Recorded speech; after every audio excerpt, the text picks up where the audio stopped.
बिस्मिल्लाहिर्रहमानिर्रहीम। अस्सलाम वालेकुम टू एवरीवन। उम्मीद है आप सब खैरियत से होंगे। अच्छा, तो मेरा इंटरव्यू 6 दिसंबर को हुआ था।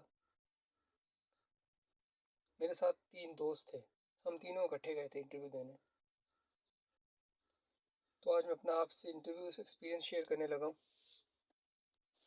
बेसिकली हमारा इंटरव्यू, हमें कहा गया था कि आपने 7:30 रिपोर्टिंग करनी है। जिस टाइम का आपको बोला जाता है आपने उसी टाइम पे रिपोर्ट करना होता है। उसके बाद अगर आप आते हैं तो वो फिर आप लेट हो जाते हैं, तो टाइम का लिहाजा ख्याल रखें।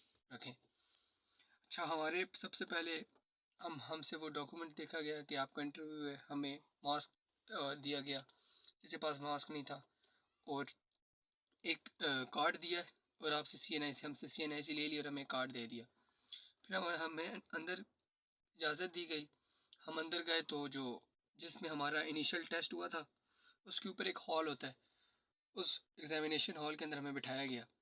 वहाँ बिठाया गया, सबसे पहले हमारे डॉक्यूमेंट्स चेक हुए। उसमें हमें एक फ़ाइल दी गई अपने अपने नंबरों से। उस फाइल पे वही नंबर होता है जो आपका कार्ड नंबर होता है, उसी कार्ड के उससे आपकी फ़ाइल भी दी जाती है।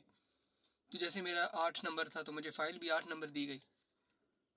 उस फाइल में आपको कुछ हदायत दी गई होती है, जिसमें लिखा होता है कि आपने ये चीज़ इसके साथ अटैच करनी है, जैसे आपकी मैट्रिक की सनद, FSC की सनद, आपका डोमिसाइल, आपका इंटरव्यू फॉर्म। उधर आपको 2 छोटे फॉर्म दिए जाएंगे, एक पर्सनल इंफॉर्मेशन फॉर्म होता है और एक आपको ऐसे का पेज दिया जाएगा, और एक छोटी सी स्लिप दी जाएगी। उस स्लिप में आपसे 3-4 सवाल पूछे जाएंगे, जैसे कि आप स्मोकिंग करते हैं या नहीं। उसमें आपने लिखना है कि नहीं करता, जैसे मैं लिखा मैं नहीं करता। फिर आपसे पूछा जाएगा कि आपको पॉकेट मनी कितनी मिलती है, मतलब आपको घर से कितने पैसे मिलते हैं और आप वो किधर खर्च करते हैं, ये पूछा जाएगा। और आपके कोई रिलेटिव्स डिफेंस में फॉरेन कंट्रीज़ में है या नहीं, या बाहर के मुल्क में आपको कोई रिलेटिव रहता है, कोई रिश्तेदार, कोई मामू, इस तरह। तो वो हमारा हो गया फिल। वो फिल करने के बाद हमें टाइम दिया गया, बिठाया थोड़ा, और फिर हमसे उन्होंने कहा कि जब आप कभी इंटरव्यू लेंगे, वो सॉरी ऐसे लिखवाया जाएगा। वो ऐसे उन्होंने कहा था कि 2 टॉपिक्स होंगे, एक इंग्लिश में होगा, एक उर्दू में होगा। जो उर्दू वाला टॉपिक होगा वो हमारा था कि जो टेक्नोलॉजी है वो आपको साहिल परस्त बना रही है इंसान को, उसके 10 मिनट दिए जाते हैं। और जो दूसरा इंग्लिश का था वो था कि students college students should have right to choose their subjects, मतलब कि जो कॉलेज के तलबा हैं उनको इजाज़त दी जाए कि वो अपने मर्ज़ी के मजमून सेलेक्ट कर सकें आगे पढ़ने के लिए कॉलेज में। तो ये 10-10 मिनट का हो गया। ये हमें फिक्स्ड 10 मिनट तो नहीं होता, जहाँ भी आपको बोला जाए कि इधर 10 मिनट है तो वो पूरा टाइम नहीं देते, वो कम ही देते हैं। तकरीबन कोई 8 या 9 मिनट हुए थे ले लिया हमसे। तो वो आपने एंड, और ऐसे ही हमेशा लिखने के लिए आपको 3 चीज़ों का ख्याल रखना चाहिए। सबसे पहले उसको थोड़ा सा डिफ़ाइन करें, फिर उसके क्या नाम है उसकी प्रॉब्लम्स बताएं, और एंड पे अपना कंक्लूजन लाजमी दें कि आप क्या समझते हैं क्या होना चाहिए। तो ये माशाल्लाह ये ISSB स्मार्ट स्टडी बहुत अच्छा ग्रुप है, जो इनका चैनल है इंटरनेट पे यूट्यूब का, इसने बहुत ज़्यादा हेल्प की है। इससे आप लाजमी कंसर्न करें क्योंकि ये बहुत फ़ायदा आपको देगा। उनके एसेस बहुत माशाल्लाह बहुत अच्छे हैं। मैंने भी इनसे तैयारी की थी और एक एक ऐसे इनका याद कर पढ़ के गया था। याद तो नहीं करते क्योंकि ऐसी ऐसी चीज़ें आपको याद करने की ज़रूरत नहीं है, बस आप एक देख लें एक दफ़ा तो आपके दिमाग में बस बैठ जाता है कि आपने किस तरह लिखना है। तो फिर कोई भी ऐसे होगा आप उसको आसानी से लिख सकेंगे। वो ऐसे लिख लिया। ये ऐसे जबकि हमें नहीं पता था कि ये ऐसे आएगा, क्योंकि ये ISSB स्मार्ट स्टडी में नहीं था, ये सिर्फ उसमें था। हाँ, हमने नहीं देखा हुआ था, पहले भी नहीं पता था कि ये इस तरह आ भी सकता है। तो बस आया, तो जो ISSB स्मार्ट स्टडी के चैनल है उस पर आप चले जाएँ, उसमें एसेज हैं। तो जब आप एसेज देखेंगे तो उसमें आपको बड़ी हेल्प मिलेगी कि आपने किस तरह से लिखना है। वो ये भी बताते हैं कि आपने ऐसे किस तरह लिखना है। तो ये जब दोनों इंग्लिश भी हो गया उर्दू भी हो गया, इसके बाद हमें टाइम दिया गया और फिर हमसे वो फ़ाइल ले ली गई। और फाइल में हमें कहा कि आपने डॉक्यूमेंट सही तरह अटैच करनी नंबर वाइज। वो अटैच करने के बाद हमसे जो फाइल ले ली गई, फिर हमें कहते हैं कि आपको इंटरव्यू के लिए बुलाएंगे। फिर हमें क्या किया कि हमें एक हॉल के बाहर बिठा दिया गया। नीचे हॉल होता है, नीचे स्टेयर से नीचे जाते हैं तो वहाँ एक हॉल होता है, कमरा सा होता है, हॉल तो नहीं होता, छोटा सा होता है।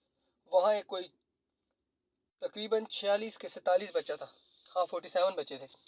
47 बच्चे हम सारों को बिठा दिया गया 5-10 मिनट बाद उन्होंने कहा कि लेफ्टिनेंट कर्नल और एक मेजर साइकेट्रिस्ट वो आपका इंटरव्यू लेंगे, साइकोलॉजी सॉरी।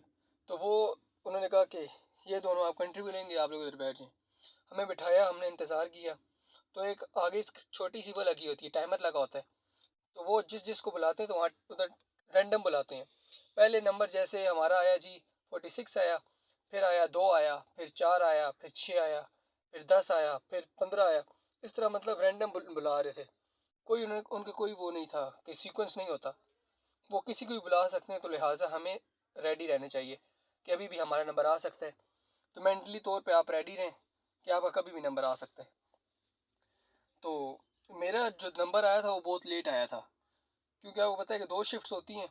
एक जो थे हमारे शिफ्ट हुई थी पहली, वो हमारी 1 बजे के बाद ब्रेक होती है उनकी, 1:15 के बाद। 1:15 के बाद उन्होंने हमें ब्रेक दी आधे घंटे की। उससे पिछले जितने भी बच्चों का इंटरव्यू हुआ था तकरीबन 25 थे और उनमें 17 रिकमेंड हुए थे। नहीं, 15 रिकमेंड हुए थे, सॉरी। 25 थे और 15 रिकमेंड हुए थे। 25 के 30 थे कि इस तरह थे कि सिर्फ 15 हुए उसमें रिकमेंड। जो नहीं हुए उनको भेज दिया गया। हमारी ब्रेक चल रही थी तो हमने देखा कि वो बच्चे जा रहे हैं। हमने नमाज शमाज अदा की, ठीक है, नमाज पढ़ी, थोड़ा सा कुछ खा पी लिया कैंटीन से। फिर टाइम आ गया, तकरीबन कोई आधे घंटे बाद हमें कहा कि आप दोबारा अंदर आ जाएं। हम फिर रह गए थे 18 बच्चे। 18 के, इस तरह मुझे सही नंबर याद नहीं है, लेकिन ज़्यादा थे, तकरीबन 18-19 थे। वो रह गए। अब उनका इंटरव्यू होना था। फिर उनमें से रैंडम बुलाते गए, आता गया। तकरीबन स्टार्ट हो गया था 2 बजे तक। तो फिर मेरा नंबर जो था, मेरा 8 नंबर था। तो मेरा नंबर बहुत लेट आया, मेरा नंबर 4 पे आया है। जब मेरा नंबर आया तो मुझसे पीछे सिर्फ 8 लड़के रह गए थे पीछे। तो हम 3 लड़के थे, हम तीनों रहते थे। मेरा 8 था, उसका एक का 6 था और एक का 7 था। तो पहले मेरा आया, तो मैं अंदर गया। नॉक नहीं करना होता, ये आपने इंस्ट्रक्शंस में वहाँ पढ़ना है लाजमी, कि वहाँ इंस्ट्रक्शंस लिखी होती हैं कि आपने नॉक नहीं करना दरवाजे पे। आपने मैं कम इन सर करने परमिशन लेनी है, नॉक अच्छा नहीं होता। वो आपको इंस्ट्रक्शन में बताएंगे तो ये इंस्ट्रक्शंस लाजमी पढ़नी है आपने। वो सारी इंस्ट्रक्शंस पढ़ेंगे आपको पता चल जाएगा। तो मैंने सलाम किया, सलाम करके सीट के राइट हैंड पे खड़ा होकर सलाम किया। उन्होंने कहा बैठ जाए जेंटलमैन। मैं बैठा। उन्होंने पूछा हाउ आर यू, मैंने कहा फाइन सर। फिर कहते हैं कि यूर उमर वकार, मैंने कहा यस सर। कहते हैं कि आप आजकल क्या कर रहे हैं? तो मैंने कहा कि सर मैं अपने पाक आर्मी के लिए अप्लाई किया हुआ है। ये सारे इंटरव्यू इंग्लिश में होता है, मैं आपको भी उर्दू में समझा रहा हूँ, क्योंकि वहाँ इंग्लिश अलाउ होती है ओनली, उर्दू नहीं बोल सकते। तो उन्होंने कहा आप आजकल क्या कर रहे हैं? मैंने कहा sir I am preparing for पाक आर्मी। तो कहते हैं कि आपने ई टेस्ट होता है इंजीनियरिंग टेस्ट, वो आपने नहीं दिए? मैंने कहा नो सर। तो कहते हैं क्यों? मैंने कहा कि सर पहली अपॉर्चुनिटी मेरी पाक आर्मी है ज्वाइन करना। कहते हैं ओके।